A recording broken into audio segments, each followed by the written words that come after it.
কালকে রাতে যখন রান্না জোগাড় করছিলাম, তারপরে দেখি আমার ছেলে হঠাৎ করে হাঁসের ডিম না মুরগির ডিম না নিয়ে এসেছিলো, কোয়েলের ডিম। বাপচোদ্দো পুরুষে যেটা খায়ও নি আর দেখিও নি। তা বললো মা এখানেই পাওয়া যাচ্ছিলো, আমি নিয়ে এসেছি 10 টাকা করে পিস, তো তুমি সিদ্ধ করে দাও। তা আমি কিছুতেই করে দেবো না, ও জবরদস্তি করলো, সিদ্ধ করে দিয়ে তারপর একটু ছাড়িয়ে দিলাম। আর বাবা সত্যি দেখতে না পুরো মনে হচ্ছে না মুরগির ডিমের মতোই একদম এক্স্যাক্টলি ছিল। আমাকে তোমার ছেলে কি করছে, খাও তুমি একটা খাও, তুমি একটা খাও, আমি তো বাবা খাবো না। আমি হাঁস মুরগির ডিম খেতে জানি, কিন্তু এই কোয়েলের ডিম বাপচোদ্দো পুরুষে খাইনি আর খেতেও পারবো না। আর সত্যি কথা বলতে পাখির ডিম খেতে না আমার জন্য কীরকম লাগছিল। যাই হোক, ওকে একটু সিদ্ধ করে কেটে একটু চাট মশলা উপর থেকে ছড়িয়ে দিলাম, ও খেলো। তারপর আমি ফের রাতের রান্নাটা যেহেতু অর্ধেক ফেলে রেখেছিলাম, সেটা আবার কমপ্লিট করলাম।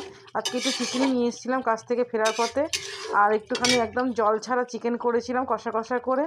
আর ভাত তো কড়াই ছিল, সেই ভাতটা একটু গরম করে নেবো, ফ্রিজে আছে। তারপরে দুই মা বেটা খেয়ে নেবো। খেয়ে তারপরে দেখি রাতের বেলা আমার ছেলে বলছিল মা আইসক্রিম খাবে, আনলাম আর কি, ও একটা আইসক্রিম নিয়ে এসেছিলো, তো দুই মা বেটা খেয়ে নিলাম আইসক্রিমটা।